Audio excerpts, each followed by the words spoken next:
السلام علیکم ورحمۃ اللہ وبرکاتہ۔ نحمدہ ونصلی علی رسولہ الکریم، اما بعد فاعوذ باللہ من الشیطان الرجیم، بسم اللہ الرحمن الرحیم۔ ان الذین قالوا ربنا اللہ ثم استقاموا تتنزل علیہم الملائکۃ الا تخافوا ولا تحزنوا وابشروا بالجنة التي كنتم توعدون نحن اولیاؤکم فی الحیاة الدنیا وفی الآخرہ وَلَكُمْ فِيهَا مَا تَشْتَهِي أَنفُسُكُمْ وَلَكُمْ فِيهَا مَا تَدَّعُونَ نُزُلًا مِّنْ غَفُورٍ رَّحِيمٍ وَمَنْ أَحْسَنُ قَوْلًا مِّمَّنْ دَعَا إِلَى اللَّهِ وَعَمِلَ صَالِحًا وَقَالَ إِنَّنِي مِنَ الْمُسْلِمِينَ۔ قال النبي صلى الله عليه وسلم: أول صلاح هذه الأمة الزهد واليقين وأول فسادها البخل والأمل، أو كما قال عليه الصلاة والسلام۔ معزز سامعین کرام، عزیز طلبہ و طالبات، اللہ جل شانہ و امن والہ نے اس کائنات کے اندر اول ہی دن سے حق اور باطل، صلاح اور فساد کا نظام اللہ نے دنیا کے اندر رکھا ہے۔ اور اگر ہم دیکھیں گے تو ہر زمانے کے اندر جہاں ایمان رہا، وہیں پر ایمان کے ساتھ ایمان سوز محنتیں اور کوششیں اور اس کے سلسلے میں ہمیشہ تگ و دو کرنے والے دنیا کے اندر موجود رہے۔ لیکن اللہ جل شانہ و امن والہ نے جہاں دنیا کے اندر اس نظام کو جاری کیا، ساتھ ہی ساتھ حضرات انبیاء علیہ السلام کے ذریعے سے امت کی صلاح اور فلاح اور ان کی بہبودی کے لیے اور ان کے ایمان کو درست کرنے کے لیے ہر زمانے کے اندر انبیاء علیہ السلام کے سلسلے کو جاری و ساری فرمایا۔ اللہ جل شانہ نے قرآن مجید کے اندر جگہ جگہ پر جہاں اپنی قدرت کاملہ کو بیان فرمایا، مختلف نقشوں کو بیان فرمایا، ساتھ ہی ساتھ ایمان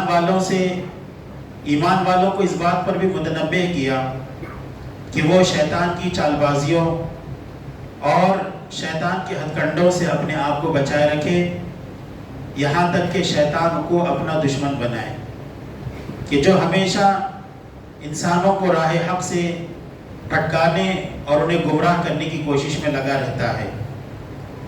تو اس لیے ہمیں بھی ہر وقت اپنے ایمان کے سلسلے میں چوکنا رہنا ہے، زمانے کے اور وقت کے فتنوں کو جاننا ہے اور جان کر اس سے اپنے آپ کو بچانے کی کوشش کرنا ہے۔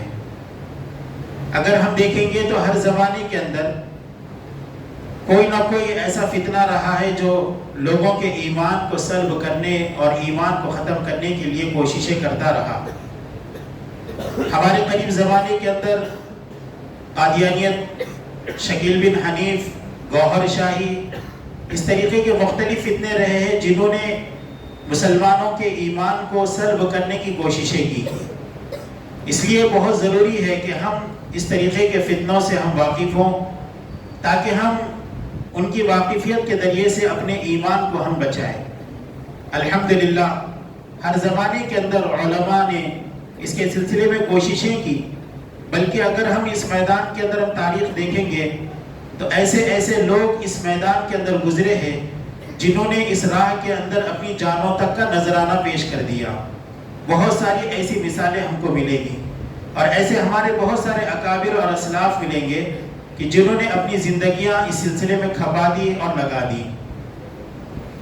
اس سلسلے میں ختم نبوت، تحفظ ختم نبوت جو دارالعلوم دیوبند کا ایک بہت اہم شعبہ رہا ہے، اس کے ذریعے سے پورے ملک کے اندر قادیانی فتنے اور اس طریقے کے مختلف فتنوں کے سلسلے میں ان کی سرکوبی کے لیے علماء کرام اپنے اپنے علاقوں کے اعتبار سے محنت اور کوششیں کرتے رہے۔ ہماری صوبے کے اندر، ہماری ریاست تلنگانہ اور آندھرا کے اندر الحمدللہ اس سلسلے میں مجلس تحفظ ختم نبوت ایک اہم اور ایک سرگرم جو ہے تنظیم ہے، جو ماشاءاللہ سے پورے صوبے کے اندر اپنا ایک اثر رکھتی ہے، اور اس سے جڑے ہوئے علماء کرام اپنے اپنے میدان کے اندر، اپنے علاقے کے اندر رات دن محنتیں کوششیں کرتے رہتے ہیں۔ اسی سلسلے کے ایک آج ہمارے درمیان میں جو مہمان مقرر ہیں مولانا انصار اللہ قاسمی صاحب دامت برکاتہم، جو ماشاءاللہ سے شروع وقت سے ہی، فراغت کے بعد سے ہی آپ اس میدان کے اندر اپنی تحریر اور تقریر کے ذریعے سے اس میدان کے اندر بہت ہی اہم کردار انجام دیتے رہتے آئے ہیں، اور الحمدللہ اللہ پاک نے آپ سے بہت کام لیا۔ تحریر کے ذریعے سے منصف کے اندر آپ کے مختلف اوقات کے اندر آرٹیکلز آتے رہے، اور جہاں جہاں بھائی اس طریقے کا تقاضا ہوتا ہے آپ پہنچتے ہیں، اور آپ کی بڑی خدمات ماشاءاللہ سے موجود ہے۔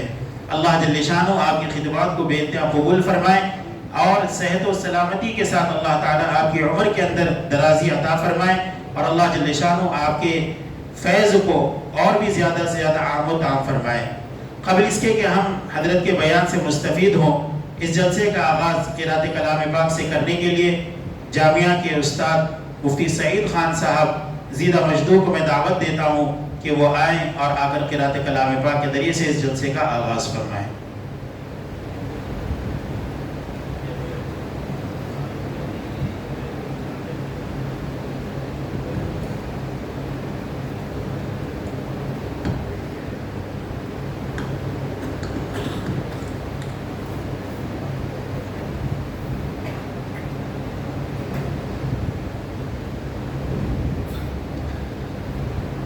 أعوذ بالله من الشيطان الرجيم.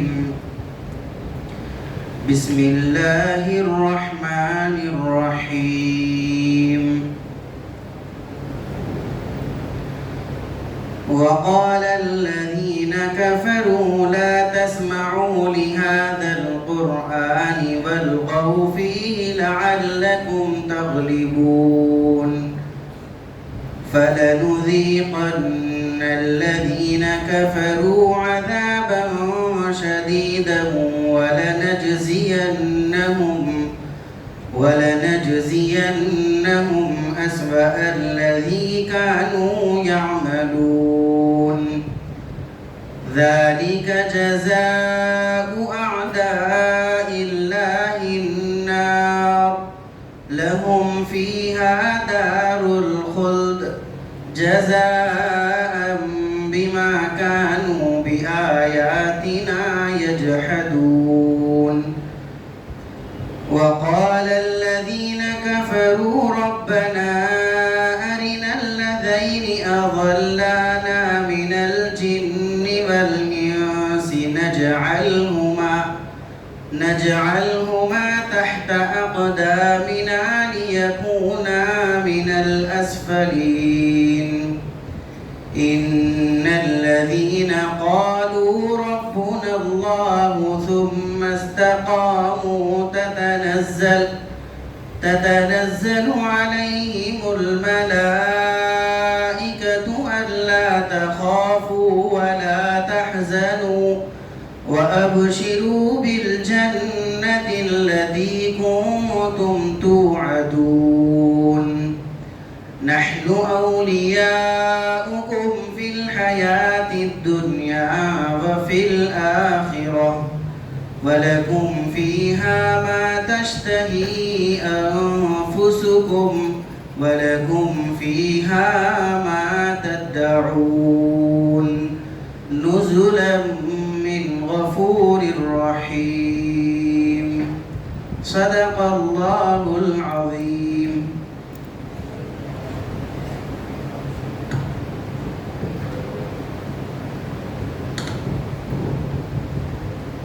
ماشاءاللہ. اب میں بڑے ہی ادب و احترام کے ساتھ حضرت والا سے درخواست کرتا ہوں کہ اپنے قیمتی خطاب سے اس کو مستفید فرمائیں۔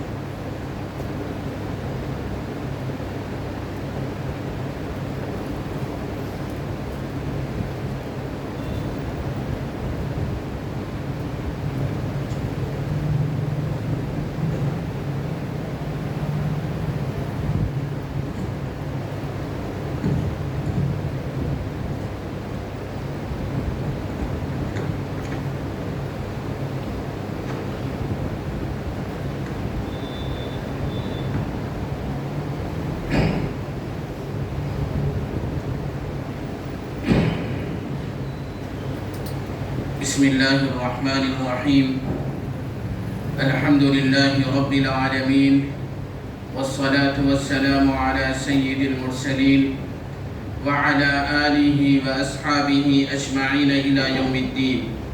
أعوذ بالله من الشيطان الرجيم. بسم الله الرحمن الرحيم. يا أيها الذين آمنوا اتقوا الله حق تقاته ولا تموتن إلا وأنتم مسلمون. صدق الله العظيم. وقال النبي صلى الله عليه وسلم يكون في آخر الزمان دجالون كذابون يأتونكم من الأحاديث ما لم تسمعوا أنتم ولا آباؤكم فإياكم وإياهم لا يضلونكم ولا يفتنونكم أو كما قال عليه الصلاة والسلام. سبحانك لا علم لنا إلا ما علمتنا إنك أنت العليم الحكيم. رب اشرح لي صدري ويسر لي أمري واحلل عقدة من لساني يفقه قولي. قابل احترام صدر اجلاس اور مدرسہ حاضہ کے معزز اساتذہ کرام، معزز سامعین اور پس پردہ سننے والی میری مائیں اور بہنیں، اس وقت ہم اور آپ ایک اہم پروگرام میں جمع ہے اصلاح معاشرہ کے عنوان سے. اصلاح معاشرہ میں جہاں اعمال کی، اخلاق کی اصلاح کی بات کی جاتی ہے اور اس کو موضوع بنایا جاتا ہے، تو اسی طرح اصلاح معاشرے میں یہ بات بھی ہمارے پیش نظر ہونا چاہیے کہ ہم عقائد کی اصلاح کس طرح کر سکیں. عقائد کی اصلاح ہمارے لیے بہت ضروری ہے، اس لیے کہ عقائد پر ہی ہمارے ایمان کا دار و مدار ہے. اگر ہمارا عقیدہ سچا ہے اور صحیح ہے اور ہم اس پر قائم ہیں تو بے شک ہم ایمان والے ہیں اور صاحب ایمان ہیں. لیکن اگر عقیدے میں خرابی ہے اور عقیدے میں بگاڑ ہے تو چاہے ہم کتنے ہی اعمال کر لیں، نماز پڑھ لیں، روزہ رکھ لیں اور حج عمرہ کریں، صدقہ خیرات کریں، لیکن یہ چیز ہمارے لیے فائدہ مند نہیں ہے اور اللہ تعالیٰ کی بارگاہ میں ناقابل قبول ہے. تو اس لیے آج کا جو پروگرام ہے، اس پروگرام میں جو عنوان رکھا گیا ہے وہ اسی مناسبت سے رکھا گیا ہے کہ فتنوں کے دور میں ایمان کی حفاظت کیوں اور کیسے. یعنی یہ جو فتنوں کا دور چل رہا ہے، ہم اپنے ایمان کی حفاظت کس طرح کریں اور ہمیں ایمان کی حفاظت کے تعلق سے کیا تدبیر اختیار کرنا چاہیے اور ایمان کی حفاظت کیوں کرنا چاہیے.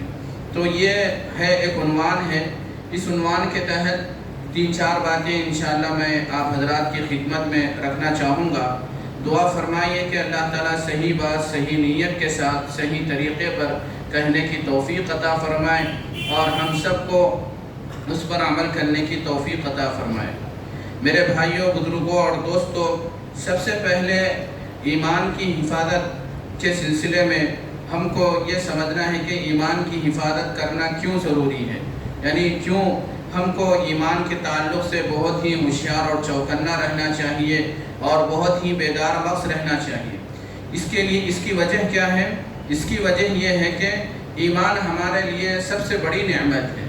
دنیا کی ساری نعمتوں کے مقابلے میں، ساری راحتوں کے مقابلے میں، ساری سہولتوں کے مقابلے میں ایمان ہمارے لیے سب سے اہم ہے. اس ایمان کے مقابلے میں دنیا کی کوئی نعمت اس کا مقابلہ نہیں کر سکتی، کوئی نعمت اس کے برابر نہیں ہو سکتی. آپ دیکھیں گے کہ اللہ تعالیٰ نے دنیا میں بہت ساری نعمتیں رکھی ہیں، بہت ساری سہولتیں رکھی ہیں اور دنیا کی اتنی ساری نعمتیں ہیں، وہ ساری نعمتیں اللہ تعالیٰ ہر ایک کو عطا فرمائی ہیں.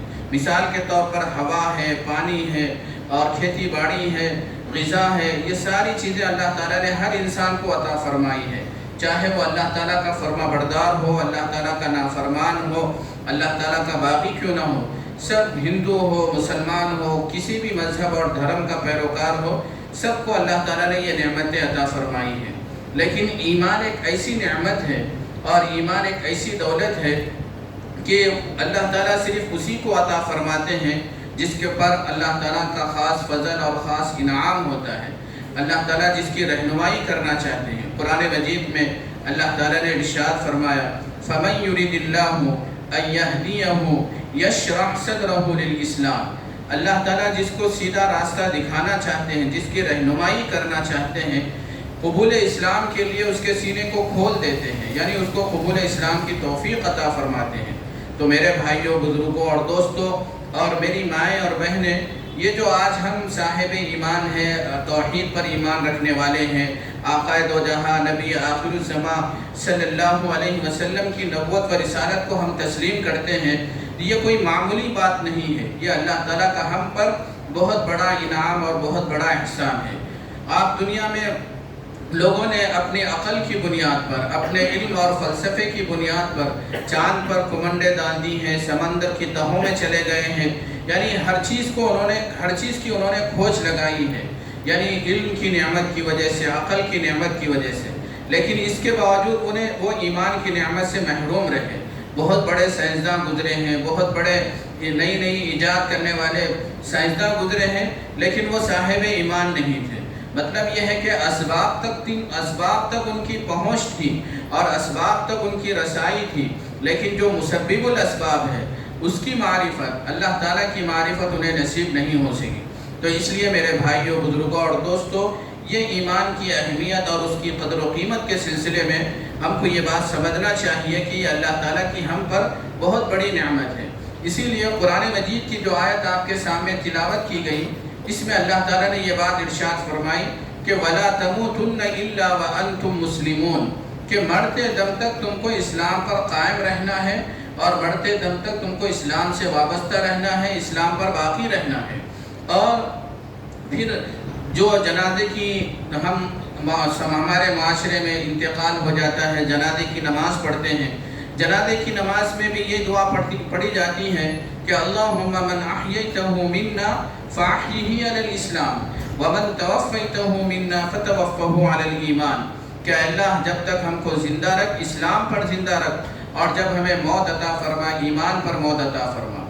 آقا دو جہاں نبی آخر الزماں صلی اللہ علیہ وسلم کی مشہور دعا ہے، حضرت صلی اللہ علیہ وسلم نے ارشاد ہم کو تعلیم دینے کے لیے، ہم کو بتانے کے لیے، سمجھانے کے لیے دعا فرمائی کہ اللہم انی اسألک ایمانا لا یرتد ونعیما لا ینفد، کہ اللہ میں آپ سے ایسے ایمان کا سوال کرتا ہوں جس سے میں کبھی محروم نہ ہو جاؤں، کبھی میں مرتد نہ ہو جاؤں، اور میں آپ سے ایسی نعمت کا سوال کرتا ہوں جو کبھی ختم نہ ہو، جو سلب نہ کی جائے۔ تو میرے بھائیوں، بزرگوں اور دوستوں، قرآن مجید کی اس آیت سے اور رسول اللہ صلی اللہ علیہ وسلم کی اس دعا سے ہم کو ایمان کی اہمیت اور اس کی قدر و قیمت معلوم ہوتی ہے۔ ایمان کی اہمیت کو اور اس کی قدر و قیمت کو سمجھنے کے سلسلے میں رسول اللہ صلی اللہ علیہ وسلم کی قربانی ہے، صحابہ کرام کی قربانی ہے، اس کو بھی ہم جاننے اور سمجھنے کی کوشش کریں، تب ہم کو ایمان کی اہمیت کا احساس ہوگا۔ میرے بھائیوں، بزرگوں اور دوستوں، میری مائیں اور بہنیں، آج ہم ایک مسلم خاندان میں پیدا ہوئے ہیں، اسی میں پلے اور بڑے ہیں، اور پیدائش سے لے کر اب تک اور جوانی تک یہ سب ہمارا ایک مسلمان پریوار میں ہمارا رہنا کرنا ہے۔ اس لیے آج ہم کو اس نعمت کا احساس نہیں ہے، اس کی قدر و قیمت ہم کو معلوم نہیں ہے، چونکہ ہم کو ایمان جو ہے یہ وراثت میں ملا ہے۔ اگر ہم ایمان کی نئے سرے سے دریافت کرتے ہیں اور ایمان کو نئے سرے سے پانے کی کوشش کرتے ہیں تو ایمان قبول کرنے کی کیا قیمت چکانی پڑتی ہے اس کا اندازہ ہم اور آپ نہیں کر سکتے۔ آپ رسول اللہ صلی اللہ علیہ وسلم کی سیرت کا مطالعہ فرمائیے، اس میں حضرت صلی اللہ علیہ وسلم ایمان کی نعمت ہم تک پہنچانے کے لیے کیسی کیسی قربانیاں آپ نے پیش فرمائی ہیں۔ آپ کے دندان مبارک شہید ہوئے، طائف کے میدان میں آپ کو ستایا گیا، آزمایا گیا، یہ سب کس لیے تھا؟ کیا نعوذ باللہ رسول اللہ صلی اللہ علیہ وسلم کی اس قربانی کے پیچھے کوئی مادی مفاد تھا، کوئی مالی منفعت تھی؟ ایسا کچھ نہیں تھا۔ حضرت صلی اللہ علیہ وسلم کا منشا اور مقصد صرف یہ تھا کہ یہ لوگ اللہ کی توحید کا اقرار کرنے والے بن جائیں، یہ لوگ ایمان والے بن جائیں۔ صحابہ کرام پوری دنیا میں پھیل گئے ایمان کی نعمت ہم تک پہنچانے کے لیے۔ وہ جہاد میں اپنی جانوں کا نذرانہ پیش کیا، اپنے گھر بار کو چھوڑا اور اپنے بیویوں کو بیوہ کیا، بچوں کو یتیم کیا۔ یہ سب کس لیے ہے؟ صحابہ کرام کی قربانی یہ صرف اور صرف اس لیے ہے کہ آئندہ نسلیں ایمان والے بن جائیں، آئندہ نسلوں تک ایمان کی نعمت پہنچ جائے۔ تو میرے بھائیوں، بزرگوں اور دوستوں، اگر ہم صحابہ کرام کی، رسول اللہ صلی اللہ علیہ وسلم کی سیرت کا ہم مطالعہ کرتے ہیں، اس کو پڑھتے ہیں، تو ہم کو اندازہ ہوگا کہ کن کن قربانیوں کے بعد، کن کن آزمائشوں کے بعد یہ نعمت ہم تک پہنچی ہے۔ اور یاد رکھیے کہ یہ جو ایمان کے سلسلے میں ایمان کی جو نعمت ہے، اس کی جو قیمت ہے، یہ صرف پہلے دور کی بات نہیں ہے۔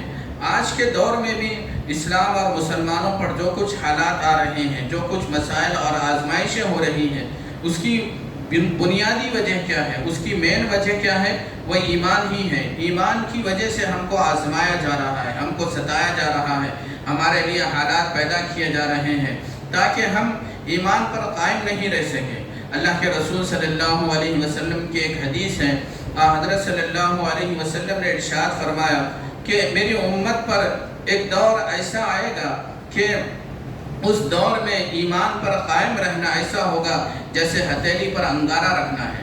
گرم انگارہ ہتھیلی پر رکھنا جتنا زیادہ دشوار ہوگا، اس سے زیادہ دشوار ایمان پر قائم رہنا ہوگا۔ اور قرآن مجید کی آیت میں اللہ تعالیٰ نے فرمایا وَمَا نَقَمُوا مِنْهُمْ إِلَّا أَن يُؤْمِنُوا بِاللَّهِ الْعَزِيزِ الْحَمِيدِ کہ یہ جو لوگ انتقام لیتے ہیں، بدلہ لیتے ہیں، اس کی وجہ کیا ہے؟ اس کی وجہ یہ نہیں ہے کہ ہم بہت زیادہ تعلیم یافتہ ہیں، ہمارے پاس بہت زیادہ ڈگریاں ہیں، یا ہمارے پاس بہت زیادہ مال جائیداد ہے، یا ہم دنیا کے اعتبار سے بہت زیادہ دولت مند اور رئیس ہیں۔ اس کی وجہ یہ نہیں ہے، اس کی وجہ یہ ہے کہ ہم ایک وحدہ لا شریک کے ماننے والے ہیں، ہم توحید کے علم بردار ہیں، توحید کو ماننے والے ہیں۔ اس لیے ہم کو ہمارا انتقام لیا جا رہا ہے، ہم کو آزمایا جا رہا ہے۔ تو میرے بھائیوں، بزرگوں اور دوستوں، یہ جو صورتحال ہے اور اس طرح کے جو حالات ہیں، ان حالات سے بھی ہم کو ایمان کی اہمیت کا اندازہ ہوتا ہے۔ خاص طور پر آج بھی جو لوگ نئے سرے سے اسلام میں داخل ہوتے ہیں، اپنا پرانا دھرم چھوڑ کر، اپنا پرانی جو مذہبی وابستگی ہے اس کو ختم کر کے نئے اسلام میں داخل ہوتے ہیں، تو ہم ان سے پوچھنا چاہیے کہ ایمان قبول کرنے کے لیے ان کو کیا قیمت چکانی پڑ رہی ہے۔ وہ اپنے جائیداد سے محروم کیے جاتے ہیں، گھر سے نکال دیے جاتے ہیں، خاندان والے بالکل بے تعلق ہو جاتے ہیں۔ پھر ہمارا سماج آج کل ایسا ہے کہ ہم نئے طور پر ان کو جلدی قبول بھی نہیں کرتے ہیں۔ تو اس لحاظ سے دیکھا جائے تو آج بھی جو ایمان کی جو قربانی ہے وہ موجود ہے۔ تو میرے بھائیوں، بزرگوں اور دوستوں، سب سے پہلی بات ہم کو ایمان کی اہمیت اور اس کی قدر و قیمت کے سلسلے میں یہ جو اللہ تعالیٰ کا انعام اور احسان ہے اور رسول اللہ صلی اللہ علیہ وسلم، صحابہ کرام کی قربانیاں ہیں، اس کا استحضار ہونا چاہیے، اس کو ذہن و دماغ میں رکھنا چاہیے۔ اس لیے کہ ایمان جو ہے یہ اس کا بدلہ جنت ہے۔ جنت اعمال کا بدلہ نہیں ہے، جنت جو ہے وہ ایمان کا بدلہ ہے۔ اعمال کی وجہ سے تو جنت کے درجات میں اضافہ ہوتا ہے، جنت کے درجات میں ترقی ہوتی ہے، لیکن آدمی کو جو جنت میں داخلہ ملتا ہے وہ اس وجہ سے نہیں ہے کہ وہ بہت زیادہ اعمال کرنے والا ہے، بلکہ اس لیے ہے کہ وہ ایمان والا ہے۔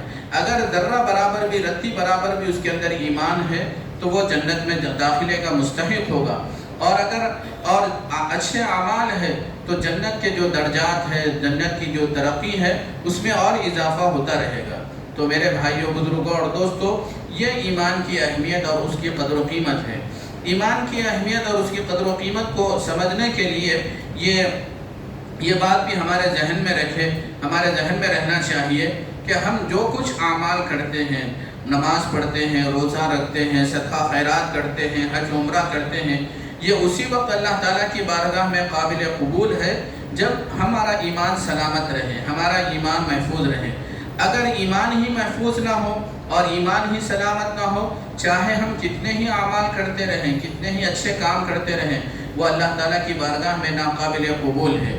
میرے بھائیوں، بزرگوں اور دوستوں، یہ بہت حیرت کی بات ہے اور تعجب کی بات ہے کہ ایک آدمی مسلمان گھرانے میں پیدا ہوتا ہے، مسلمان گھرانے میں اس کی پرورش ہے، پیدا ہوتی ہی اس کے کان میں اذان دی جاتی ہے، اقامت کہی جاتی ہے، لیکن جب وہ اپنی عمر کے کچھ حصے کو پہنچتا ہے تو پھر وہ کسی کے چکر میں آ کر، کسی کی باتوں میں آ کر ایمان کی نعمت سے محروم ہو جاتا ہے۔ تو اس لیے یہ بات بھی ہم کو سمجھنا چاہیے کہ ایمان کی حالت میں پیدا ہونا اور یہ بہت اچھی بات ہے، لیکن اس سے اچھی بات یہ ہے اور اس سے بہتر بات یہ ہے کہ ایمان پر ہی ہمارا اختتام ہو، ایمان پر ہی ہمارا خاتمہ ہو اور انجام ہمارا بخیر ہونا چاہیے۔ تو اس لیے ہم کو یہ غلط فہمی نہیں ہونا چاہیے اور ہمیشہ یہ نہیں رہنا چاہیے کہ ہم مسلمان گھرانے میں پیدا ہوئے ہیں تو آخری سانس تک ہم اسلام پر قائم رہیں گے، ایمان پر قائم رہیں گے، ایسی بات نہیں ہونا چاہیے، بلکہ اپنے ایمان کے تعلق سے بہت زیادہ فکر مند رہنا چاہیے۔ ہم آپ دیکھتے ہیں کہ ابھی حالیہ دنوں میں دارالعلوم دیوبند کے محتمیم حضرت مفتی ابوالقاسم نعمانی رحمۃ اللہ علیہ نے بعض اکابر کے گھرانے کے حالات بیان فرمائے ہیں کہ وہ بہت علمی گھرانہ ہے اور بڑے اکابر ہیں، لیکن ان کے گھرانوں میں ارتداد پہنچ گیا اور ان کے گھرانے وہ لوگ مرتد ہو گئے، اور بعض وہ ہیں جن کے آباء و اجداد نے حدیث کی حجیت پر بہت بڑا کام کیا، حدیث کی شروحات لکھی اور حدیث پر بہت بڑا علمی اور تحقیقی کام ہے، لیکن آگے چل کر کیا ہوا؟ آگے چل کر یہ ہوا کہ انہی کے خاندان میں، انہی کے دور کے رشتہ داروں میں کوئی منکر حدیث بن گیا، منکرین حدیث کے چھتے چڑھ گیا۔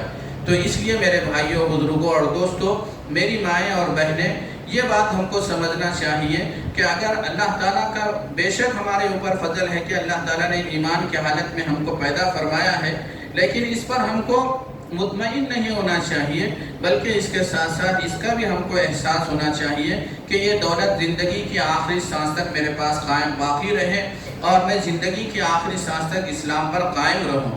تو اس لیے چاہے وہ اعمال کا مسئلہ ہو تو اعمال بھی ہمارے لیے اسی وقت قابل قبول ہوں گے جب ہمارا ایمان سلامت رہے اور ہم ایمان پر قائم رہیں۔ اور پھر دوسری بات یہ ہے کہ ہم جو ایمان کی حالت میں پیدا ہوئے ہیں تو ایمان ہی کی حالت میں ہمیں موت ہونا چاہیے، اور اسی کا اللہ تعالیٰ نے ہم کو حکم فرمایا ہے وَلَا تَمُوتُنَّ إِلَّا وَأَنْتُمْ مُسْلِمُونَ، مرتے دم تک تمہیں اسلام پر قائم رہنا ہے۔ تو یہ پہلی بات ہے کہ ایمان کی اہمیت اور اس کی حفاظت۔ اور دوسری بات یہ، جیسا کہ آپ کو عنوان میں بتایا گیا کہ یہ فتنوں کے دور میں، کہ ہم جو دور سے گزر رہے ہیں یا جس دور میں ہم رہ رہے ہیں، یہ عام دور نہیں ہے، یہ فتنوں کا دور ہے۔ اللہ کے رسول صلی اللہ علیہ وسلم نے ارشاد فرمایا کہ آخر زمانے میں بہت سارے دجال اور کذاب پیدا ہوں گے، یکون فی آخر الزمان دجالون و کذابون، کہ آخر زمانے میں بہت سارے دجال اور کذاب پیدا ہوں گے۔ دجال کا مطلب کیا ہے؟ دجال کا مطلب یہ ہے کہ سچ کو جھوٹ بنا کر پیش کرنا اور جھوٹ کو سچ بنا کر پیش کرنا، اور کذاب یعنی بہت زیادہ جھوٹ بولنے والے۔ بہت زیادہ جھوٹ بولنے کا مطلب کیا ہے؟ عربی میں ایک لفظ ہے کاذب اور دوسرا لفظ ہے کذاب۔ کاذب کا مطلب صرف جھوٹ بولنا ہے کہ ایک سادے درجے میں، ایک معمولی درجے میں ایک آدمی جھوٹ بات کہتا ہے، اس کے پیچھے کوئی دلیل نہیں دیتا کہ اس کی یہ دلیل ہے اور یہ بات اس لیے صحیح ہے، وہ صرف جھوٹ بات کہتا ہے اور خاموش ہو جاتا ہے، اور لوگوں کو آسانی سے اس کی جھوٹ بات سمجھ میں بھی آ جاتی ہے کہ یہ آدمی جھوٹ کہہ رہا ہے، جھوٹ بات بول رہا ہے۔ لیکن کذاب کا مطلب کیا ہے؟ کذاب کا مطلب یہ ہے کہ جھوٹ بولنے کے بعد اس کو دلائل سے مضبوط کرنا، اس کے پیچھے دلیل دینا کہ یہ جو بات میں کہہ رہا ہوں یہی بات صحیح ہے اور دوسری بات جتنی صحیح ہے وہ غلط ہے۔ تو جو آدمی اب آخر زمانے میں جو فتنے پیدا ہوں گے، جو فتنہ پر اور فتنہ پرداز لوگ کھڑے ہوں گے، وہ لوگ دین کے نام پر اور شریعت کے نام پر ایسی باتیں کہیں گے، ایسی جھوٹی باتیں کہیں گے کہ وہ عام آدمی اس کو نہیں سمجھ سکتا، وہ اس کے پیچھے دلیل دیں گے، اس کے صحیح ہونے کو قرآن اور حدیث سے نعوذ باللہ ثابت کرنے کی کوشش کریں گے۔ تو اللہ کے رسول صلی اللہ علیہ وسلم نے ارشاد فرمایا کہ آخر زمانے میں ایسے لوگ پیدا ہوں گے جو دجال ہوں گے، جو کذاب ہوں گے، وہ تمہارے سامنے ایسی احادیث بیان کریں گے کہ نہ تم نے ان احادیث کو سنا ہے، ایسی باتیں بیان کریں گے کہ نہ تم نے ان کو سنا ہے اور نہ تمہارے آباء و اجداد نے، تمہارے پہلے بزرگوں نے اس کو سنا ہے۔ وہ تم ان سے دور رہو اور وہ تم سے دور رہے، فَإِيَّاكُمْ وَإِيَّاهُمْ، تمہیں ان سے دور رہنا چاہیے اور وہ بھی تم سے دور رہے۔ لَا يُضِلُّونَكُمْ وَلَا يَفْتِنُونَكُمْ، وہ تمہیں گمراہ نہ کر دے، وہ تمہیں آزمائش میں نہ ڈال دے۔ آزمائش میں ڈالنے کا مطلب کیا ہے؟ کہ آدمی پہلے سے صحیح عقائد کو جان رہا ہے، توحید کے بارے میں اس کو معلوم ہے، رسالت کے بارے میں اس کو معلوم ہے، آخرت کے بارے میں اس کو معلوم ہے، ختم نبوت کے بارے میں وہ اپنے علماء سے، بزرگان دین سے جو باتیں سنا ہے اور سیکھا ہے وہ اس کو جان رہا ہے۔ اسی طرح حضرت عیسیٰ علیہ السلام کے آسمان سے نازل ہونے کے سلسلے میں، حضرت مہدی کے ظاہر ہونے کے سلسلے میں، حدیث کے حجت ہونے کے سلسلے میں، یہ ساری باتیں اس کو پہلے سے معلوم ہے۔ علماء کرام نے اس کو بیان کیا ہے، اس کو بتایا اور سمجھایا ہے۔ لیکن بعد میں یہ جو لوگ پیدا ہو رہے ہیں، قذاب دجال جو پیدا ہو رہے ہیں، وہ اللہ کے رسول صلی اللہ علیہ وسلم کے حوالے سے ایسی باتیں پیش کرتے ہیں کہ آدمی کو پہلی باتوں میں جو پہلی باتیں اس نے سنی ہیں اس میں شک و شبہ پیدا ہو جاتا ہے، اور وہ سمجھنے لگتا ہے کہ پہلے علماء کرام نے جو بات بیان کی ہے وہ صحیح ہے، یا یہ شخص جو بیان کر رہا ہے یا یہ صحیح ہے۔ تو اس لیے اللہ کے رسول صلی اللہ علیہ وسلم نے ارشاد فرمایا کہ تمہیں ایسے دجال اور کذاب قسم کے لوگوں سے دور رہنا ہے۔ تو میرے بھائیوں، بزرگوں اور دوستوں، اس دور میں جو فتنے چل رہے ہیں، جو فتنے ہمارے درمیان موجود ہیں اور جن فتنوں میں ہم گھرے ہوئے ہیں، ان فتنوں کو بھی ہمیں جاننا اور سمجھنا چاہیے تاکہ ہم ان سے اپنے ایمان کو محفوظ رکھ سکیں، اپنے ایمان کو سلامت رکھ سکیں۔ میرے بھائیوں، بزرگوں اور دوستوں، سب سے پہلے تو ہم بہت زمانے سے قادیانیت کا فتنہ سمجھتے تھے۔ قادیانیت ہمارے ملک میں 100 سال سے یہ فتنہ چلا آ رہا ہے، اور یہ ایک جھوٹی نبوت کا فتنہ ہے۔ رسول اللہ صلی اللہ علیہ وسلم، یہ لوگ اپنے آپ کو احمدی مسلمان یا احمدیہ مسلم جماعت کہتے ہیں، یہ لوگ رسول اللہ صلی اللہ علیہ وسلم کے آخری نبی ہونے کا انکار کرتے ہیں، اور پھر اپنا لٹریچر ایسا پھیلاتے ہیں اور ایسا تقسیم کرتے ہیں، اور اس میں اتنا زیادہ دھوکے بازی اور جال سازی اور مکاری رہتی ہے کہ عام آدمی اس کو سمجھ ہی نہیں پاتا۔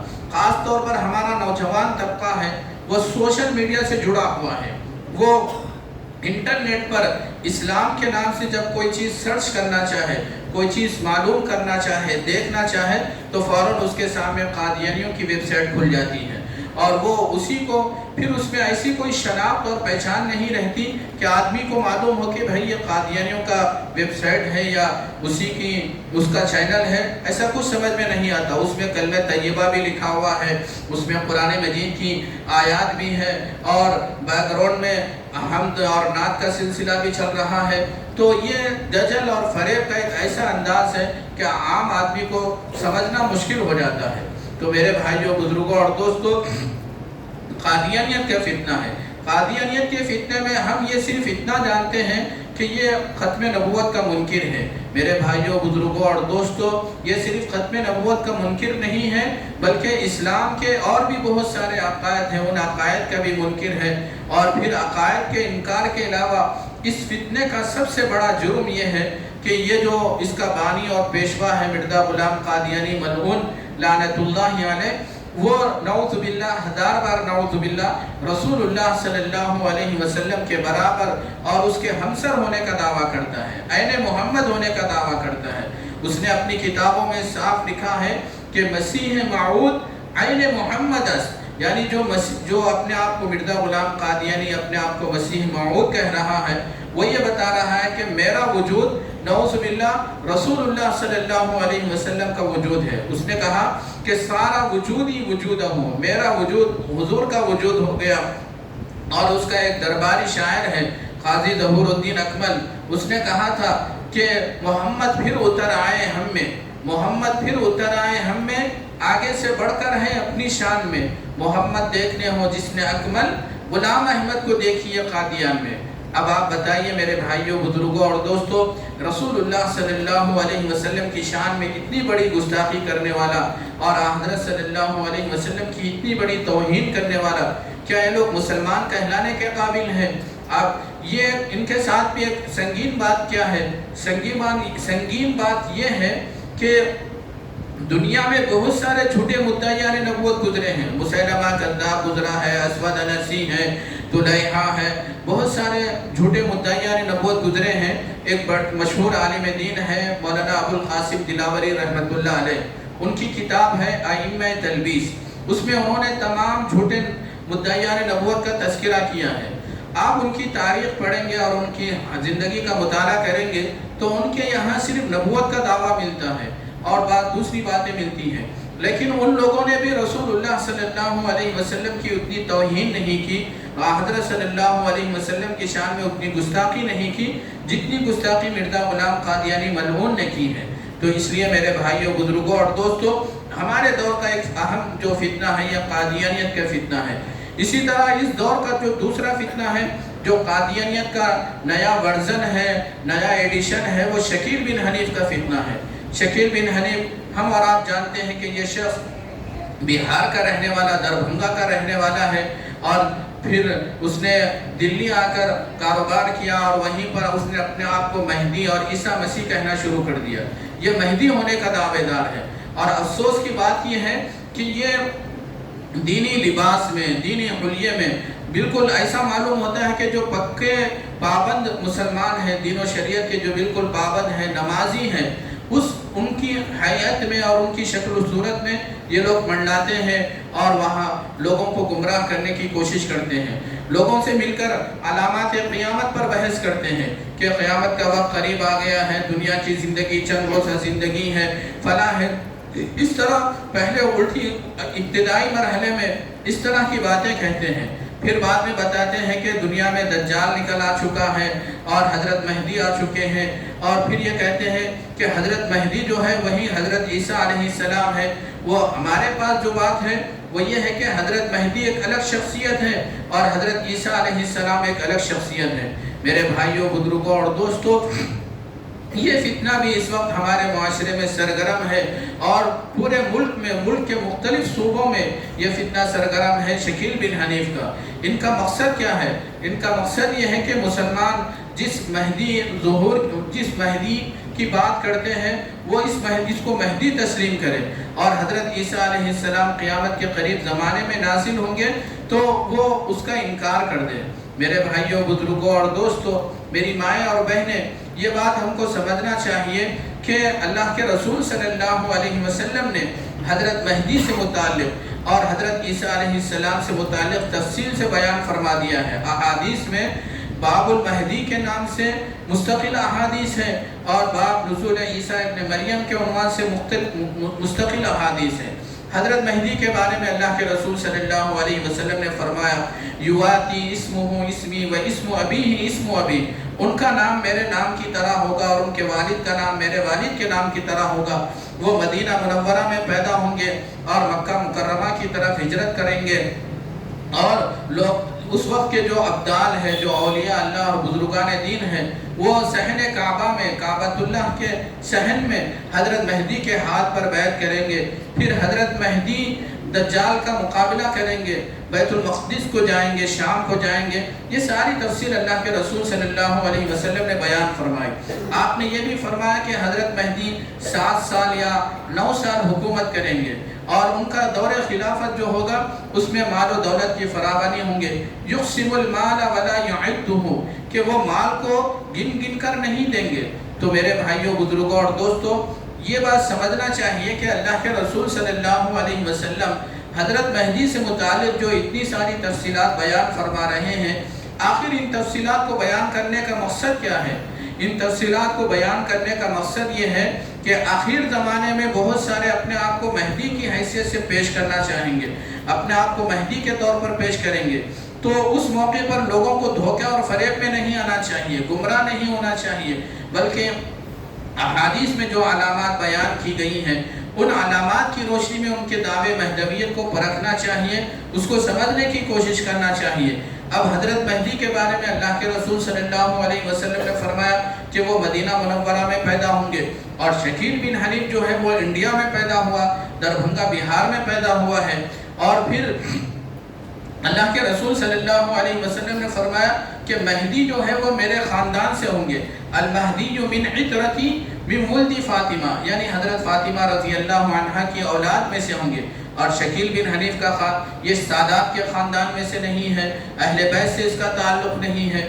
پھر اللہ کے رسول صلی اللہ علیہ وسلم نے فرمایا کہ وہ 9 سال یا 7 سال حکومت کریں گے، آخری خلیفہ راشد ہوں گے۔ تو یہاں پر آپ دیکھیے کہ یہ آدمی، حکومت تو بہت دور کی بات، ایک معمولی چند لوگوں کی جماعت کا یہ امیر ہے، پوری دنیا پر اس کی حکومت نہیں ہے۔ تو اس لیے میرے بھائیوں، بزرگوں اور دوستوں، یہ علامات اور یہ جو تفصیلات بیان کی گئی ہے، اس کا مقصد ہی یہ ہے کہ ہم حضرت مہدی کے بارے میں صحیح معلومات رکھیں۔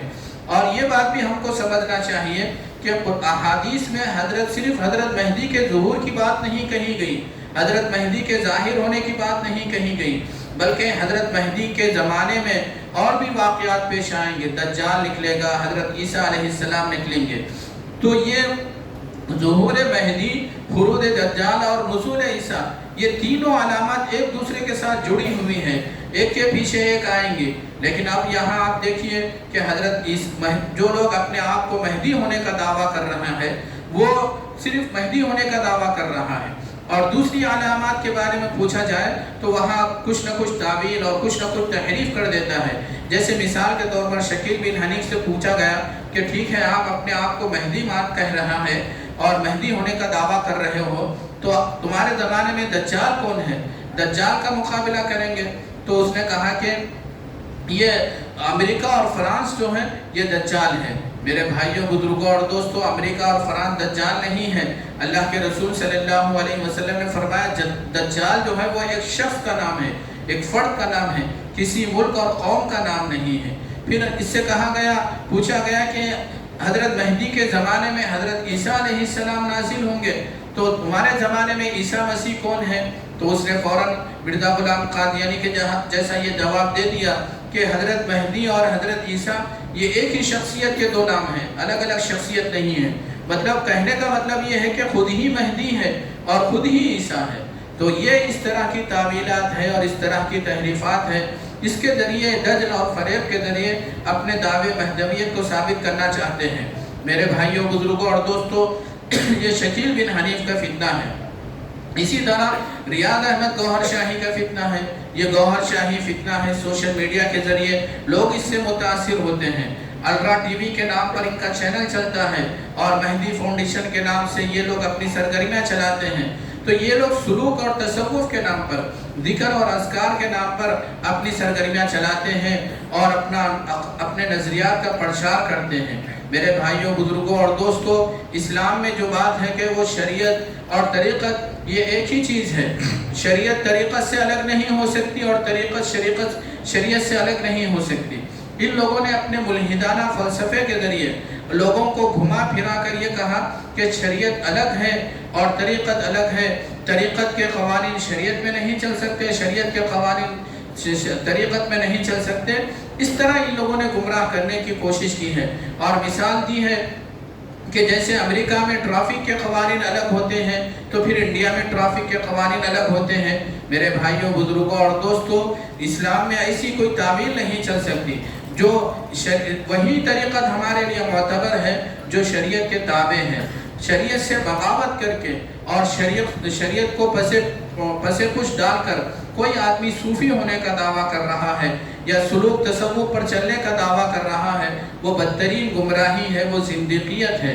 تو اس لیے ریاض احمد گوہر شاہی کا فتنہ ہو یا یونس الگوہر جو آج کل اس کا سرغنہ ہے، یہ لوگ ذکر کے نام پر لوگوں کو گمراہ کرنے کی کوشش کرتے ہیں۔ اور ان کا ایک فلسفہ اور یہ بھی ہے کہ وہ لوگ یہ کہتے ہیں کہ پہلے اعمال ہے بعد میں ایمان ہے، ایمان بعد میں ہے پہلے اعمال ہے۔ یہ ان کی تھیوری ہے۔ ان کا کہنے کا مطلب یہ ہے کہ اگر آدمی کے اعمال اچھے ہیں، آدمی کے اعمال ٹھیک ہے تو وہ جنت میں چلا جائے گا، چاہے وہ کسی بھی مذہب کا پیروکار ہو، چاہے وہ ہندو ہو، چاہے وہ عیسائی ہو، چاہے وہ سکھ ہو، کسی بھی مذہب کا وہ پیروکار ہو، اگر وہ اچھے اعمال کر رہا ہے تو وہ جنت میں جائے گا۔ میرے بھائیوں، بزرگوں اور دوستوں، یہ سراسر دین و شریعت کے خلاف ہے، اس لیے کہ قرآن مجید میں جہاں پر بھی ایمان اور اعمال کا تذکرہ ہے تو پہلے ایمان کو ذکر کیا گیا اور پھر اس کے بعد اعمال کو ذکر کیا گیا۔ ان الذین آمنوا وعملوا الصالحات، ان الذین آمنوا وعملوا الصالحات۔ تو اب اگر کوئی آدمی پہلے ایمان آدمی کا صحیح ہوگا، درست ہوگا، تو اس کے اعمال اللہ تعالیٰ کی بارگاہ میں قابل قبول ہے۔ تو یہ بہرحال یہ ایسی باتیں ہیں جو گمراہ کرنے والی بات ہے۔ تو یہ بھی ایک فتنہ ہمارے زمانے میں چل رہا ہے، گوہر شاہی کا فتنہ، اور پھر اسی طرح غامدی کا اور انجینئر علی مرزا کا فتنہ ہے۔ جاوید احمد غامدی، لوگ اس کو بھی بہت زیادہ سنتے ہیں۔ یہ اصل میں انکار حدیث کا فتنہ ہے، اور یہ ثابت کرنے اس شخص کا کہنا یہ ہے کہ کہ حدیث کے ذریعے دین میں کوئی اضافہ نہیں ہو سکتا، دین میں کسی عمل یا عقیدے کا اضافہ نہیں ہو سکتا۔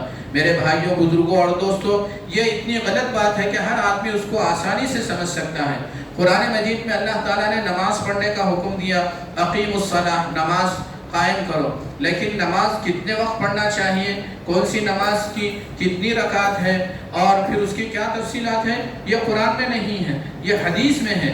تو حدیث کے ذریعے سے تو نماز کی تفصیلات ہم کو معلوم ہو رہی ہیں، حدیث ہی کے ذریعے ہم کو روزے کی تفصیلات معلوم ہو رہی ہیں، زکوٰۃ اور حج کی تفصیل معلوم ہو رہی ہیں۔ اس کے باوجود یہ کہنا کہ یہ حدیث کے ذریعے دین میں کسی عقیدے کا اور عمل کا اضافہ نہیں ہو سکتا، یہ بدترین گمراہی ہے۔ میرے بھائیوں، بزرگوں اور دوستوں، یہ جاوید غامدی کا فتنہ ہے، اور اس شخص کا یہ بھی یہ بولنے کا انداز، اب یہ بعض لوگ یہ کہتے ہیں اور یہ سمجھتے ہیں کہ ماشاءاللہ بولنے کا انداز بہت بہترین ہے، بہت سلجھا ہوا ہے، بہت اچھا ہے۔ اسی کو یہ اچھے انداز میں بات کرنا اور سلجھے ہوئے انداز میں بات کرنا، یہ اس کے صحیح ہونے کی، حق پر ہونے کی دلیل نہیں ہو سکتی۔ قرآن مجید میں اللہ تعالیٰ نے ایک بات ارشاد فرمائی، زخرف القول غرورا، کہ جو لوگ گمراہ ہوں گے وہ اپنی چکنی چڑی باتوں سے لوگوں کو متاثر کریں گے۔ اور آپ دیکھیے، یہ ہماری زندگی کا بھی مشاہدہ ہے، اور ہم دنیا میں آئے دن دیکھتے ہیں کہ اگر کوئی شکاری ہے، وہ پرندوں کو شکار کرنا چاہتا ہے، کسی کو، خود ہمارے اپنے بعض مرتبہ تجربات بھی ہیں، کوئی دھوکہ دینا چاہتا ہے، سائبر کرائم ہے اور دوسرے کاروبار میں دھوکہ دینا چاہتا ہے، تو اس کا اخلاق، اس کے کردار بہت متاثر کن ہوتے ہیں۔ وہ ایسی میٹھی میٹھی باتیں کہتا ہے کہ آدمی اس کے جال میں پھنس جاتا ہے، اور جو پرندے ہوتے ہیں وہ شکاری کے دامے فریب میں آ جاتے ہیں۔ تو ایسے ہی جاوید غامدی کا گفتگو کا انداز ہے، ان کے بولنے کا انداز ہے، تو اس سے یہ سمجھنا کہ یہ بہت صحیح بات کہہ رہے ہیں، یہ بہت لاجیکل بات ہے، یہ بہت سائنٹیفک بات ہے، یہ بہت گمراہ کرنے والی بات ہے۔ میرے بھائیوں، بزرگوں اور دوستوں، ہم نے سانپ کو دیکھا ہے، سانپ دیکھنے میں بہت خوبصورت ہوتا ہے، اس کا نقش و نگار، اس کا ڈیزائن جو ہے وہ بہت خوبصورت ہوتا ہے، لیکن کیا آدمی اس کو گلے کا ہار بنا لے گا کہ یہ بہت خوبصورت ہے؟ نہیں بنا سکتا۔ اس کا جو زہر ہے وہ بہت جان لیوا ہوتا ہے۔ تو اسی طرح جو اہل باطل ہے، باطل جو فتنے کے پیروکار علمبردار ہے، وہ اگر اچھی طرح گفتگو کرتے ہیں تو یہ سانپ کے نقش و نگار کی طرح ہے۔ ان کا جو فلسفہ ہے اور ان کا جو نظریہ ہے وہ سانپ کے زہر سے بھی زیادہ خطرناک ہے۔ تو اس لیے میرے بھائیوں، بزرگوں اور دوستوں، یہ جاوید احمد غامدی کا فتنہ ہے۔ اسی طرح انجینئر علی مرزا کا فتنہ ہے۔ انجینئر علی مرزا یہ نعوذ باللہ صحابہ کرام کا بدترین گستاخ ہے، صحابہ کرام کی شان میں گستاخی کرنے والا، اور صحابہ کرام پر ہمارا جو اعتماد ہے، ہمارا جو وشواس ہے، اس کو ختم کرنے والا۔ میرے بھائیوں، بزرگوں اور دوستوں، صحابہ کرام ہمارے اور رسول اللہ صلی اللہ علیہ وسلم کی درمیان ایک ایسی کڑی ہے، اگر ہم اس کڑی کو نکال دیں تو پوری دین کی عمارت منہدم ہو جائے گی، اس لیے کہ ہم نے رسول اللہ صلی اللہ علیہ وسلم کو نہیں دیکھا ہے، اور ہم نے رسول اللہ صلی اللہ علیہ وسلم سے براہ راست کوئی بات نہیں سنی ہے۔ حضرت صلی اللہ علیہ وسلم کے جتنے افعال ہیں، اعمال ہیں، اقوال ہیں، اخلاق ہیں، وہ سب ہم کو صحابہ کرام کے واسطے سے پہنچی ہیں۔ اگر کوئی آدمی صحابہ کرام پر حرف اور انگلی اٹھاتا ہے اور ان پر کوشچن مارک لگاتا ہے اور ان پر سوالیہ نشان لگاتا ہے، تو یہ دین کو غیر معتبر قرار دینے کی ناپاک سازش اور ناپاک کوشش ہے۔ تو اس لیے صحابہ کرام پر ہمارا جو عقیدہ ہے، اس عقیدے کے تعلق سے غلط فہمی اور بدگمانی پیدا کرنا، یہ انجینئر علی مرزا کا فتنہ ہے اور انجینئر علی مرزا کا مقصد ہے۔ تو میرے بھائیوں، بزرگوں اور دوستوں، یہ ساری فتنے ہیں۔ ان فتنوں کے دور میں ہم کو ایمان کی حفاظت کرنا ہے اور اپنے ایمان کو سلامت رکھنا ہے۔ فیاض کا فتنہ ہے، جو علاج معالجے کے نام پر، فیاض کے فتنے میں یہ بات ہم خاص طور پر ہماری مائیں اور بہنیں توجہ دیں کہ یہ جو فتنہ ہے یہ معاشرے میں مردوں سے زیادہ خواتین کے ذریعے پھیل رہا ہے۔ ہماری خواتین اس میں ملوث ہے، اس میں مبتلا ہو رہی ہیں۔ مرد حضرات لوگوں کی اتنا تشکیل نہیں کرتے ہیں اور لوگوں کو اتنی ترغیب نہیں دیتے ہیں جتنا خواتین سے مل کر۔ ہمارے پاس بہت سارے ایسے واقعات ہیں۔ ابھی چند دن پہلے دفتر مجلس تحفظ ختم نبوت میں مشیر آباد کے کچھ احباب آئے وہاں پر بتایا گیا کہ خواتین کی مجلسیں ہو رہی ہیں، خواتین کی میٹنگیں ہو رہی ہیں، اس میٹنگ کی جو ہیڈ ہے اور جو مانیٹر ہے وہ ایک خاتون ہے، وہ اپنے سہیلیوں کو، اپنے جاننے پہچاننے والوں کو، رشتہ داروں کو جمع کر رہی ہے اور یہ کہہ رہی ہے کہ علاج نہیں کروانا چاہیے اور فیاض بھیا کی باتوں کو ماننا چاہیے، یہ دجال کے دواخانے جو ہیں وہ دجال کے کارخانے ہیں، دجال کے اڈے ہیں، اور علاج کرانا اللہ تعالیٰ کی مرضی میں خلل ڈالنا ہے، اللہ تعالیٰ کے منشے کو متاثر کرنا ہے۔ میرے بھائیوں، بزرگوں اور دوستوں، میری مائیں اور بہنیں، یہ جو فیاض کا فتنہ ہے یہ جان کے لیے بھی خطرہ ہے اور ایمان کے لیے بھی خطرہ ہے۔ دیگر جو فتنوں کے بارے میں ہم بات کر رہے تھے، قادیانیت کا فتنہ ہو، شکیلیت کا فتنہ ہو، اور جاوید غامدی، انجینئر علی مرزا کا فتنہ ہو، یہ تو صرف ایمان کے لیے خطرہ ہے، لیکن فیاض کا جو فتنہ ہے اس سے جان بھی ہماری جائے گی اور ایمان بھی ہمارا ختم ہو جائے گا۔ بہت سارے مثالیں ہمارے سامنے موجود ہیں۔ یہ بعض لوگ شوگر ہو گیا ان کو اور شوگر کا علاج نہیں کروا رہے ہیں، شوگر کی گولی نہیں کھا رہے ہیں، جس کی وجہ سے زخم ہو گیا، زخم کی وجہ سے پورا پیر سڑ گیا اور پیر میں کیڑے پڑ گئے، لیکن اس کے باوجود بھی وہ علاج نہیں کروا رہے ہیں۔ تو یہ کیا ہے؟ ان کے دماغ کو، ان کے ذہن کو چینج کر دیا گیا کہ علاج نہیں کروانا چاہیے۔ بہت سارے لوگوں کی جانیں چلے گئی اور بعد میں آ کر وہ رونے لگے، پچھتانے لگے کہ ہم اس کے فتنے میں مبتلا نہیں ہوتے تو اچھا تھا۔ میرے بھائیوں، بزرگوں اور دوستوں، اللہ تعالیٰ نے جو ہم کو علاج کی نعمت عطا فرمائی ہے اس نعمت سے ہم کو استفادہ کرنا چاہیے۔ اللہ کے رسول صلی اللہ علیہ وسلم نے ارشاد فرمایا، لِكُلِّ دَاءٍ دَوَاءٌ، ہر بیماری کا علاج ہے۔ اگر علاج کرانا برا ہوتا اور شریعت میں غلط ہوتا تو اللہ کے رسول صلی اللہ علیہ وسلم خود علاج کے کئی طریقے بتائے۔ حضرت صلی اللہ علیہ وسلم نے فرمایا کہ اگر تلبینہ کے ذریعے علاج کروایا جاتا ہے، اور اسی طرح کھجور، عجوا کھجور ہے، اس کے بارے میں اللہ کے رسول صلی اللہ علیہ وسلم نے فرمایا کہ یہ دل کی بیماری کے لیے مفید ہے، اور پھر اللہ کے رسول صلی اللہ علیہ وسلم نے شہد کے بارے میں فرمایا کہ یہ پیٹ کی خرابیوں کو دور کرتا ہے۔ تو طب نبوی کے نام سے ہمارے پاس جو عظیم ذخیرہ اور سرمایہ ہے یہ غلط ہوتا۔ تو میرے بھائیوں، بزرگوں اور دوستوں، یہ فیاض کا فتنہ ہے۔ تو بہرحال یہ سارے فتنوں کے دور سے ہم گزر رہے ہیں۔ اس دور میں اب ہم کی اپنے ایمان کی حفاظت کیسے کرنا ہے، آخر میں اس طرف چند باتیں میں آپ حضرات سے عرض کرنا چاہوں گا۔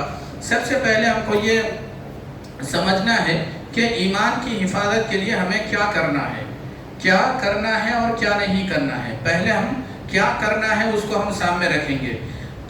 پہلے یہ بات ہم کو، پہلا کام ہم کو یہ کرنا ہے کہ عقائد کا ہم بنیادی علم حاصل کر سکیں، بنیادی علم حاصل کریں۔ دین کے جو بنیادی عقائد ہیں، بنیادی نظریات ہیں، وہ ہمیں معلوم ہونا چاہیے۔ توحید کا عقیدہ ہے، توحید کس کو کہتے ہیں، اس کا کیا مطلب ہے، اس کا کیا مفہوم ہے، رسالت کا عقیدہ، آخرت کا عقیدہ، حضرت مہدی کے بارے میں ہمارا کیا عقیدہ ہے، حضرت عیسیٰ علیہ السلام کے بارے میں کیا عقیدہ ہے، حدیث کے بارے میں، قرآن کے بارے میں ہمیں کیا عقیدہ رکھنا چاہیے۔ عقائد کا علم ہم کو حاصل کرنا چاہیے تاکہ ہم ایک پورے شعور کے ساتھ ہم اپنے ایمان پر قائم رہیں۔ یہاں ایک مثال میں آپ سے عرض کرنا چاہوں گا۔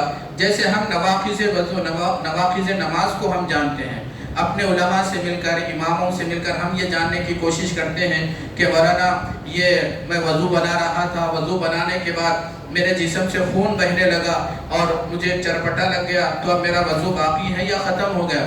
تو امام صاحب کہیں گے کہ وضو آپ کا ختم ہو گیا۔ یا میں نماز پڑھ رہا تھا، نماز کے دوران مجھے کوئی جوک یاد آ گیا تو میں کھل کھلا کر ہنس پڑا، اب میری نماز باقی ہے یا ختم ہو گئی؟ تو امام صاحب جواب دیں گے کہ نماز ختم ہو گئی، دوبارہ نماز پڑھنا پڑے گا۔ تو جیسے ہم وضو کو توڑنے والی، نماز کو فاسد کرنے والی چیزوں کو جانتے سمجھنے کی کوشش کرتے ہیں، ایسے ہی ایمان کو ختم کرنے والی اور اسلام سے باہر کرنے والی چیزوں کو بھی جاننا اور سمجھنا چاہیے۔ ہم اپنے علماء سے ملے، اپنے مسجد کے امام سے ملے اور ان سے پوچھے کہ مولانا میں یہ کون سی بات ماننے سے میں اسلام پر قائم رہوں گا اور کون سی بات کا انکار کرنے سے میں اسلام سے باہر ہو جاؤں گا۔ تو عقائد، پہلا علم جو ہے، پہلا جو کام ہے وہ عقائد کا علم حاصل کرنا ہے۔ اور دوسرا، نمبر 2 کیا ہے؟ جیسے ہم اپنے گھروں میں تعلیم کرتے ہیں فضائل اعمال کی، منتخب احادیث کی اور دیگر جو کتابیں ہیں، ان احادیث کو گھر والوں کو بٹھا کر پڑھتے ہیں، تو صحابہ کرام کے واقعات بیان کرتے ہیں، حیات الصحابہ کی تعلیم دیتے ہیں، ایسے ہی ہمیں اہل حق علماء کی کوئی کتاب متعین کرنا چاہیے جو خاص طور پر عقائد سے متعلق ہو، عقائد کی کتاب ہو۔ ہم اپنے گھر والوں کو، ہماری خواتین ہیں، مائیں اور بہنیں ہیں، وہ اگر تعلیم کرتی ہیں تو کتاب کا انتخاب کرے اور گھر والوں کو پڑھ کر سنائے کہ یہ توحید کا عقیدہ ہے، یہ رسالت کا عقیدہ ہے، یہ ختم نبوت کا عقیدہ ہے۔ تو اس طرح گھر میں عقائد کا مذاکرہ ہوگا۔ اور تیسرا کام کیا کرنا ہے؟ تیسرا کام ہمارے جو علماء اور بزرگان دین ہیں، اہل اللہ ہیں، ان کی مجلسیں ہوتی ہیں، ان کی مجلسوں میں ہمیں شریک ہونا چاہیے۔ الحمدللہ آپ کے اس ادارے میں ماشاءاللہ کئی سال سے اصلاحی مجلس کا سلسلہ ہے۔ حضرت شاہ جمال الرحمن صاحب دامت برکاتہم، حضرت شاہ کمال الرحمن صاحب رحمۃ اللہ علیہ، تو ہم ان مجلسوں میں شریک ہوں۔ اس سے نہ صرف یہ کہ ہمارے اخلاق، ہمارا کردار سدھرے گا، بلکہ ان مجلسوں کی روحانیت اور ان کی نورانیت کی وجہ سے ہمارے ایمان کی حفاظت ہوگی۔ ہم کو ان کا فیض جو ہے وہ ہمیں متاثر کرے گا اور ہمارا ایمان محفوظ رہے گا۔ نیک لوگوں کے درمیان بیٹھنے سے اور ان کے ساتھ بیٹھنے سے ہمارا ایمان محفوظ رہے گا۔ تو یہ تیسرا کام ہم کو کرنا ہے، علماء اور بزرگوں کی مجلسوں میں خود بھی شریک ہو، اپنے گھر والوں کو، اپنے متعلقین کو بھی لے کر شریک ہو۔ اور چوتھا کام جو ہے آخر میں وہ یہ ہے کہ دعاؤں کا اہتمام کرنا چاہیے۔ یعنی ایک طرف تو ہم کو اللہ تعالیٰ کا شکر بھی ادا کرنا ہے ہر نماز میں، اللہ آپ نے ایمان کی نعمت عطا فرمائی ہے، یہ آپ کا ہم پر بہت بڑا احسان ہے۔ اس کے ساتھ ساتھ دعاؤں کا بھی اہتمام کرنا چاہیے کہ ایمان پر سلامت رکھیں، ایمان کی حفاظت کریں۔ یہ خود اس کی مثال خود رسول اللہ صلی اللہ علیہ وسلم نے پیش فرمائی ہے۔ حضرت صلی اللہ علیہ وسلم اکثر نمازوں کے بعد یہ دعا فرماتے تھے کہ اللہم انی اعوذ بک من فتنة الدجال ومن فتنة المحیا والممات، کہ اللہ میں دجال کے فتنے سے پناہ چاہتا ہوں۔ مطلب دجال کون ہے؟ دجال یہی لوگ ہیں، شکیل بن حنیف ہے اور فیاض کا فتنہ ہے، یعنی سچ کو جھوٹ بنانے والے اور جھوٹ کو سچ بنانے والے۔ تو اللہ کے رسول صلی اللہ علیہ وسلم نے یہ بھی فرمایا کہ جو آدمی سورہ کہف کی ابتدائی آیات کو یاد کر لیتا ہے وہ دجال کے فتنے سے محفوظ رہے گا۔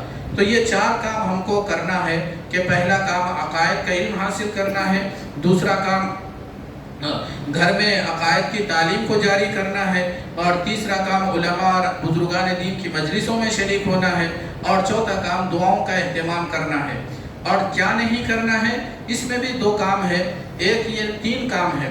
اس میں ایک کام تو یہ ہے کہ سوشل میڈیا پر بھروسہ نہیں کرنا، اس پر تکیہ نہیں کرنا۔ آج کل ہمارے نوجوانوں کا خاص طور، اب اس میں عصری تعلیم یافتہ یا دینی مدارس کے طلبہ، یہ کوئی فرق اور امتیاز باقی نہیں رہا۔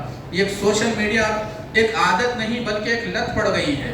ہر آدمی اس سے جڑا ہوا ہے اور لوگوں کو سننے کی کوشش کرتا ہے۔ کبھی کسی کا بیان سن لیا، کسی کا بیان سن لیا، تو ان بیانات کو سننے سے ہم کو احتیاط کرنا چاہیے۔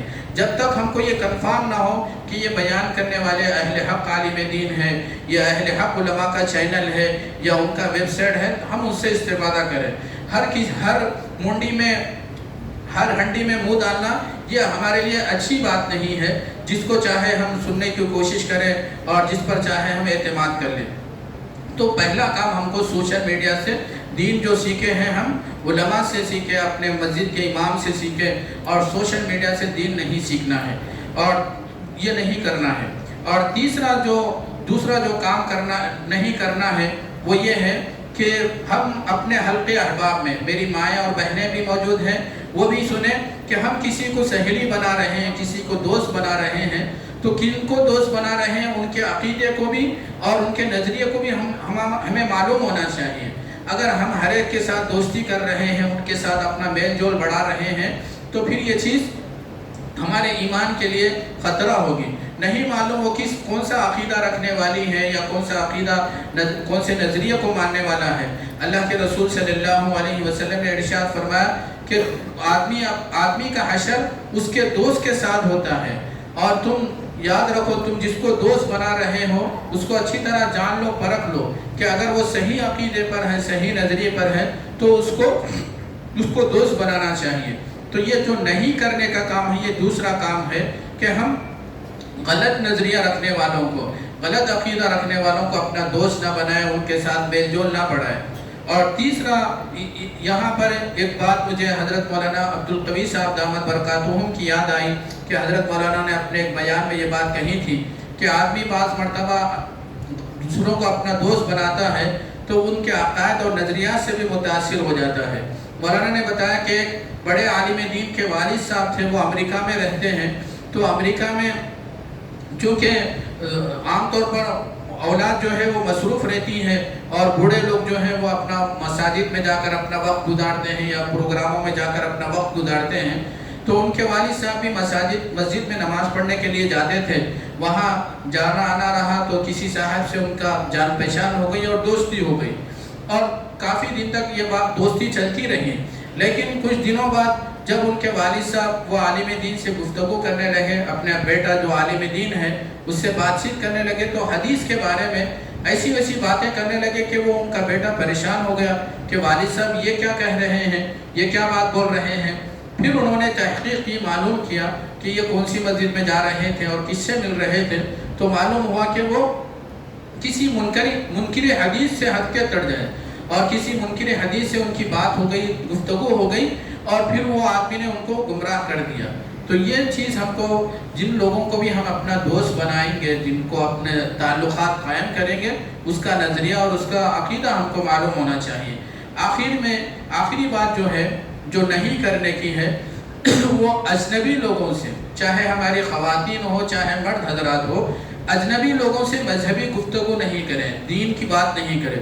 کوئی آدمی آئے گا آپ کے سامنے چبوتروں پر بیٹھا ہوا ہے، ہوٹل میں بیٹھا ہوا ہے اور لوگوں کو دین کی بات بتا رہا ہے اور لوگ اس سے دین کے بارے میں پوچھ رہے ہیں، تو ہم ان کو سن کر دور ہی رہیں۔ اور یہ نہیں کہ آپ ماشاءاللہ آپ بہت اچھی باتیں کر رہے ہیں، بہت یہ کر رہے ہیں، اس سے قریب ہونے کی کوشش نہ کریں۔